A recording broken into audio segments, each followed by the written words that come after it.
그래서 후보자 간 상호 질의와 토론을 할 수 있는 기회를 가져볼까 합니다. 후보들께서 발표하신 핵심 공약에 대해서 비판하실 수도 있고 궁금한 사항에 대해서 질문을 하실 수도 있습니다. 질문자에게는 질문 시간으로 1분을 드리도록 하겠으며 받은 질문에 대해서 답변할 수 있는 시간도 2분을 드리도록 하겠습니다. 특히 이 질문은 심도 있는 토론이 되도록 후보자별 답변 후 재질의가 필요하면은 1분간의 재질의 시간을 드리겠고 또한 재답변 시간 2분을 추가로 드리도록 하겠습니다. 이번에는 권영진 후보에게 먼저 1분간의 기회를 드리도록 하겠습니다. 김부겸 후보가 내세운 공약에 대해서 질문하여 주시기 바랍니다. 예, 박정희 컨벤션 센터 질문 드리겠습니다. 300만 대구시를 만들겠다는 1등 공약으로 컨벤션 센터 말씀하시고 동서간의 산업화 세력과 민주화 세력의 화해를 말씀하셨는데요. 저는 이 민주당 새정치민주연합의 후보가 박정희 대통령에 대해서 긍정적으로 평가한 것은 참으로 다행스럽게 생각합니다. 그런데 지금 우리가 산업화 세력과 민주화 세력이 이렇게 화해되지 않은 것이 컨벤션 센터가 없어서 안 됐다. 저는 그렇게 생각하지 않습니다. 그동안 민주당도 그랬고 새누리당도 그랬고 지역주의 이용하는 세력들 때문에 그렇지 않았었습니까? 지난 대통령 선거에서 박정희 대통령 딸이 나왔다고 해서 정말 가진 악의적인 비방했지 않습니까? 사실은 정말 김부겸 후보께서 동서화합을 원하신다면 지난 대통령 선거 때 선대위원장 하셨으니까 그거부터 사과해야 저는 진정성을 있다고 생각하는데 어떻게 생각하십니까? 권 후보께서 좀 점잖하게 하실 줄 알았더니 처음부터 너무 세게 치시래요. 저는 박정희 컨벤션 센터가 누가 이른바 박정희 마케팅이다라고 그렇게 비난을 하셨더라고요. 물론 또 저와 함께 오랫동안 같이 해온 동지들조차도 많은 비난하는 소리를 들었습니다. 저는 대한민국 정치가 이렇게 불신을 받고 있는 가장 큰 이유가 바로 산업화 세력과 민주화 세력 간에 서로 정오에 가깝게 서로 편을 가르기 때문이라고 봅니다. 양 세력이 화해하면 정말로 해낼 수 있는 일이 많습니다. 예를 들면 지금 두 가치의 상징적 도시가 대구와 광주인데 두 도시가 오직 급하면 모든 것에서 자꾸 서로 어르렁거리다가 소외되니까 작년에 두 도시의 시장님들께서 달빛 동맹을 맺었습니다. 그만큼 절박한 거죠. 앞으로 두 도시는 모든 국책사업 둘이 같이 추진하겠다라고 동맹까지 맺었습니다. 저는 바로 이 두 도시가 이제는 이런 내륙 도시로 둘 다 한계도 똑같습니다. 그래서 이제는 두 도시가 그런 어떤 과거의 그런 지역주의의 그런 그 틀에서 벗어나서 정말로 남북권 2천만 국민이 사는 남북권이라는 어떤 큰 경제 권역을 상정하고 그 두 곳의 바로 중심 도시 그리고 대구는 바로 그 허브 역할을 할 수 있어야 된다고 봅니다. 바로 이랬을 때만이 모든 것이 돈도 사람도 기회도 서울로 빨려 들어가는 서울공학에 맞서는 정말 2천만 대한민국 남부에 사는 국민들의 저는 주권선언이라고 그렇게 감히 이야기를 드립니다. 그래서 바로 이것을 지금 추진하자는 거고요. 그것을 계기로 해서 저는 이 남북권 광역 8개 광역 자치단체가 서로 힘을 합치면 지금 우리들의 수건 사업이잖아요. 신공항 유치 만들 수 있습니다. 왜? 대한민국의 안보라든가 이런 상황을 고려했을 때 바로 남북권에 이런 핵심 기능이 있어야 해외로 열린 창이 나서고 그래야 아까 말씀하신 대로 대기업 유치도 되고 투자도 활발해지고 또 젊은이들에게 일할 기회도 제공하는 거 아니겠습니까? 우리 세대가 바로 이 역할을 해야 된다. 그렇게 생각합니다. 계속해서 권영진 후보님께 추가 질문의 기회를 1분을 더 드릴 수 있는데 사용하시겠습니까? 네, 말씀하십시오. 저도 정말 산업화 세력과 민주화 세력의 화해 그리고 지역 화합 저도 그렇게 바라면서 우리 김부겸 후보님과 저는 그렇게 정치를 해왔습니다. 그런데 광주에 김대중 컨벤션 센터 세우고 대구에 박정희 컨벤션 센터 세운다고 그게 되는 게 아닙니다. 아무리 지방 간에 하면 뭐 합니까? 중앙 정치에서 기태발언 한 방 해버리면은 박근혜 대통령을 태어나지 말았어야 될 사람의 후손이라고 이런 식으로 이용해버리고 그러면은 한 방에 날아가는 겁니다. 그러면은 저는 지역 화해를 하기 위해서는 저는 새누리당 내에서 지역주의와 싸워야 되고요.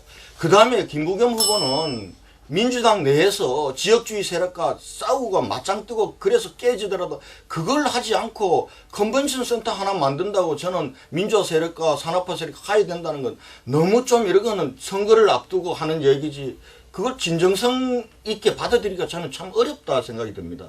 네. 역시 김부겸 의원 답변 시간 드리겠습니다. 제가 지난 20년 동안 정치를 해오면서 저희 일관된 이 지역주의와 맞서 싸운 제 일관된 정치 경력을 본다면 아마 평가를 좀 후하게 해주셔야 될 것 같습니다.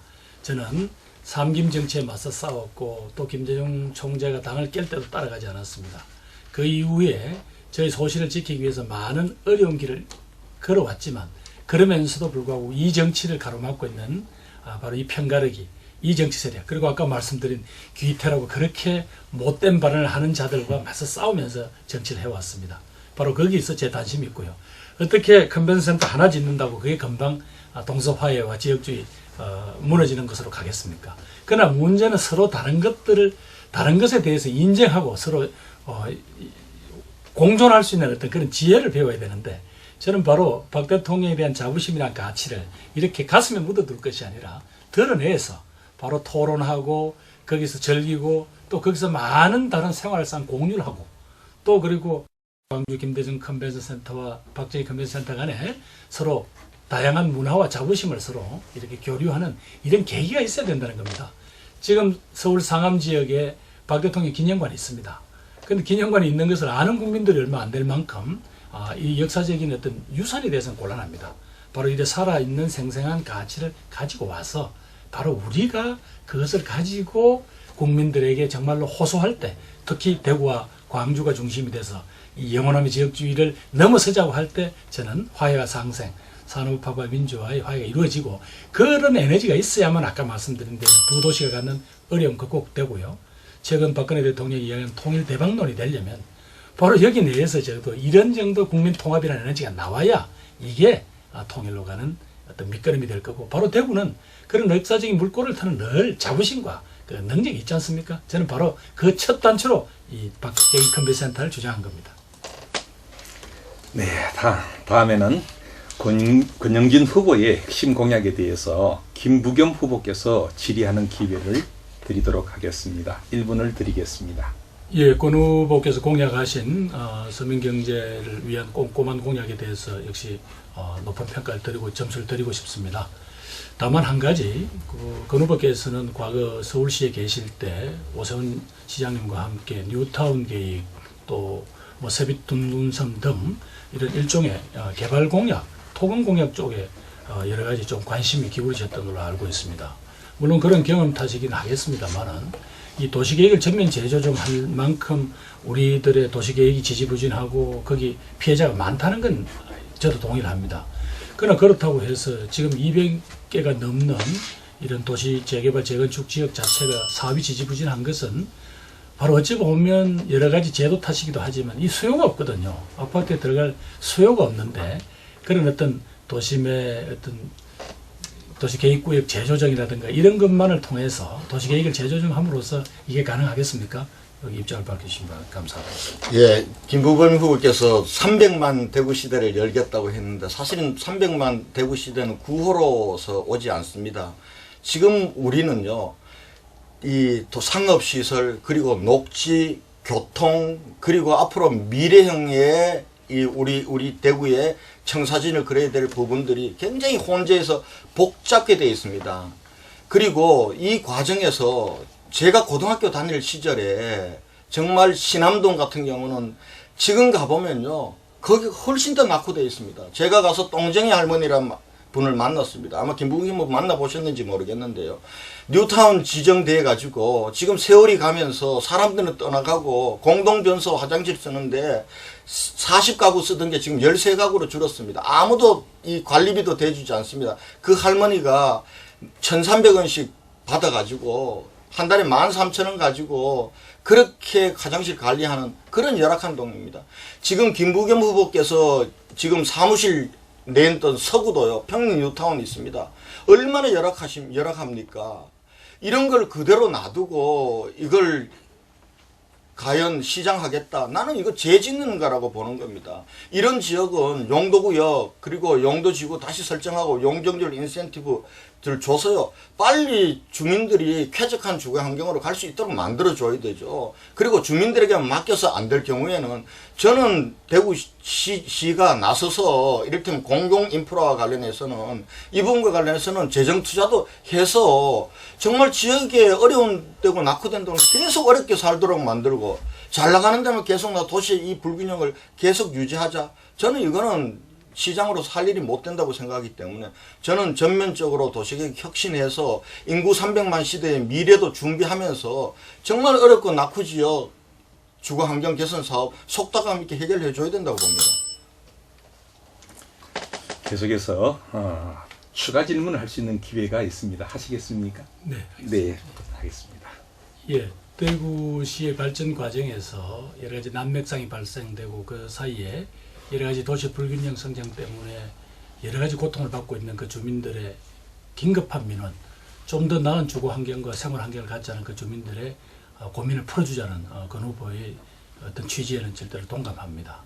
그러나 우리가 냉정하게 생각해 보면 아까 대구시가 지금 갖고 있는 여러 가지 문제점 중에서 가장 우선적으로 투자되고 관심을 기울여야 할 부분은 아까 권 후보도 말씀하신 일자리 창출입니다. 그런 점에서 지금 대구시가 가지고 있는 여러 가지 어떤 원인의 진단을 바로 그들의 절박한 민원을 이해한다고는 하지만 문제를 거기서 풀어서는 안 되지 않겠냐. 오히려 다른 대구시가 새로운 어떤 활력을 가진 것들에서 문제점을 찾고 그게 뭐 일자리일 수도 있고 뭐 새로운 어떤 공업에 대한 어떤 투자일 수도 있는데 그런 점과 비교해 봤을 때 지금 대구시 전역에 걸쳐서 도시계획 재조정이라는 게 무리가 아니냐는 말씀을 드리고 싶네요. 네, 2분간 답변 기회를 네, 드리겠습니다. 이건 대구의 미래를 위한 겁니다. 이게 이 도심 재생 사업하고 그리고 노후공단 재생 사업은요, 이걸 돈으로 해결하려면 한정이 없습니다. 어떻게 보면은 저희들이 용적률 인센티브를 주고 그리고 사업이 되도록 해주고 그리고 그 사업이 하는 동안은 거기서 있던 사람들이 옮겨서 이주할 수 있도록 해주고 그리고 재종착률을 높이는 방향으로 하는 것은요, 이거는 대구의 미래를 위한 이고 삶의 문제를 해결해 주는 겁니다. 그리고 그 과정에서 저는 대구 경제가 또 살아나는 부가적인 효과도 가질 수 있고요. 실제로 해서는 안 될 일이 저는 이 김 후보께서 주장하시는 박정희 컨벤션 같은 경우 이거 짓는데 땅값 2천억 그리고 건물비 2,800억입니다. 그런데 이거 지금 김대중 컨벤션 센터 광주에 쥐어넣고 누적 적자가 139억입니다.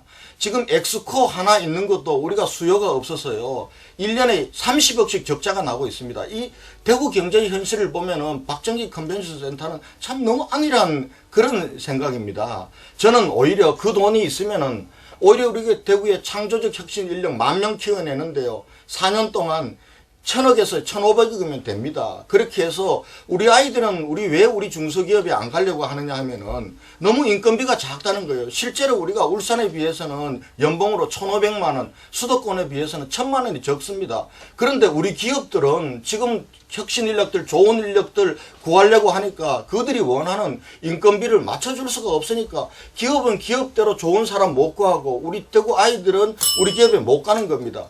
저는 박정희 컨벤션 센터 같은 지을 돈 있으면은 저는 이것부터 해놓고 그리고 난 이후에 컨벤션 센터가 됐든 광장이 됐든 그렇게 저는 하는 것이 대구의 현실을 반영하고 이 절박한 우리 대구 시민들의 문제에 정말 우리가 가슴을 가지고 다가가는 거라고 생각합니다. 네, 두 후보께서 대구 시민들의 민생에 관한 얘기가 지금 계속되고 있습니다. 대구시가 가지고 있는 현안에 대해서 공통적인 질의를 갖다가 한두 가지 더 드릴까 합니다. 자, 후보님들께서도 잘 알고 있다시피 대구에서는 대구 달성공원 동물원 이전 부지 결정 문제로 수성군민과 달성군민 간의 갈등이 몇 년째 지속되고 있습니다. 이러한 갈등에 대해서 현재 시장은 이미 나 몰라라 하고 쏙 빠져버렸습니다. 이 현안에 대해서 후보들의 해법이 무엇인가요? 하는 질문을 드리도록 하겠습니다. 먼저 김부겸 후보에게 2분간의 시간을 드리도록 하겠습니다.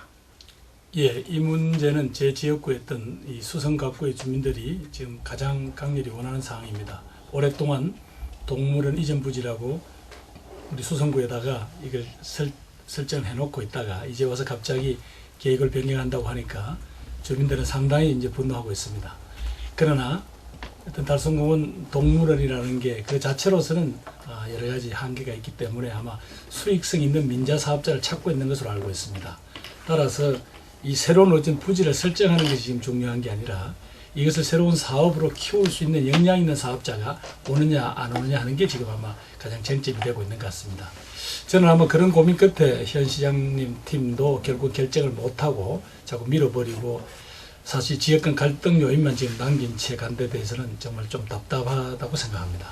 그러나 어떤 부분들하고 저도 이걸 어떻게 해결할까 하고 많이 고민을 나누어 봤더니 결국은 어떤 시민들이 조금 꺼려하는 어떤 시설하고 이 문제, 그리고 함께 투자해서 한 지역 발전을 동시에 그림을 그릴 수 있는 문제하고 어떻게 엮을 수 있지 않겠냐. 동물원 하나만 가지고는 현재로서는 아마 이 투자를 꺼리는 것 같다. 그런 것 같으면 이 동물원과 함께 예를 들면 대형 어떤 그 놀이공원 시설이라든가 이런 거를 묶을 수 있는 방법. 그러면 거기에 따른 부담을 그 지역 주민들이 함께 나눠 가지는 이런 방법으로 문제 제시를 하더라고요. 그래서 사실 이 문제에 대해서는 저도 특히 제 지역구 문제가 걸려있었기 때문에 제가 그 주민들의 피오름을 잘 듣고 있습니다. 그래서 그분들을 외면하고 쉽게 객관적으로 이게 방법입니다라는 말씀을 쉽게 못 드리겠네요. 네, 권영진 후보님에게도 동일한 질문에 대해서 발언의 기회를 드리도록 하겠습니다. 예.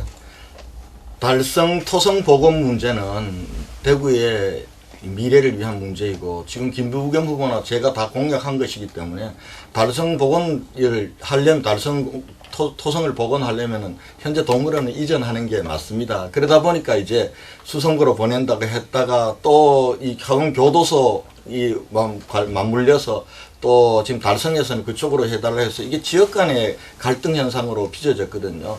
사실 이 문제는 이적지의 문제가 중요한 것이 아니라 어떤 동물원을 우리가 만들 것인가. 그리고 이거는 지금 시비로 재정사업으로 할 수가 없어요. 민간에서 이걸 할 수 있는 민간 사업자를 제대로 찾을 수 있느냐의 문제가 선결된 이후에 입지 문제를 결정해야 되는 거라고 봅니다. 저는 제대로 된 동물원 만들 겁니다. 그냥 지금과 같은 동물원 만들려면 안 만드니 못합니다. 정말 대구 경제의 보탬이 되고 대구에 사람들이 모여들 수 있는 그런 랜드마크형 동물원을 만들 거예요. 이것이 종합동물원이 될지 아니면은 테마형 동물원이 될지 아니면 세계적인 새를 모아 놓는다든지 이런 동물원이 될지는 그걸 하는 민간 사업자와 그리고 적어도 아시아권에서 동물원의 경쟁력을 고려하는 그런 전문가적 판단이 있어야 된다고 보고요. 저 시장 되면 그거부터 하겠습니다. 그 다음에 입지 선정 문제와 관련해서는 시민적 합의를 모아야 됩니다. 수성구와 달성군이 싸우도록 만들 일이 아닙니다. 입지 선정의 큰 틀에서의 원칙을 시민 원탁회의를 통해서 만들고 난 이후에 그리고 그 원칙 하에서 입지선정위원회가 그걸 선정하고 그리고 승복하고요. 그리고 그것이 가지 못하는 지역에 대해서는 또 다른 형태의 이 혜택을 줘야 됩니다. 특히 수성구 같은 경우는요. 지금 20년 이상 동안 묶여가 재산권 행사도 못하고 있습니다. 이 부분과 관련해서는 시정부가 책임을 져야 될 문제다. 이런 각오로 동물원 이전 문제는 제가 해결하겠습니다.